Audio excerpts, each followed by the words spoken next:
चली। जब से भइल बा भातार सहरी सबक सिंगार के कराला करी, सबक सिंगार के कराला करी। जब से भइल बा भातार सहरी सबक सिंगार के कराला करी।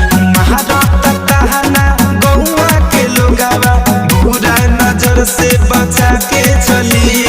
सैया के धन पर नजर न लागे, राजा के धन पर नजर न लागे, ढूंढी में कजरा लगा के चली। सैया के धन पर नजर न लागे तो ढूंढी में कजरा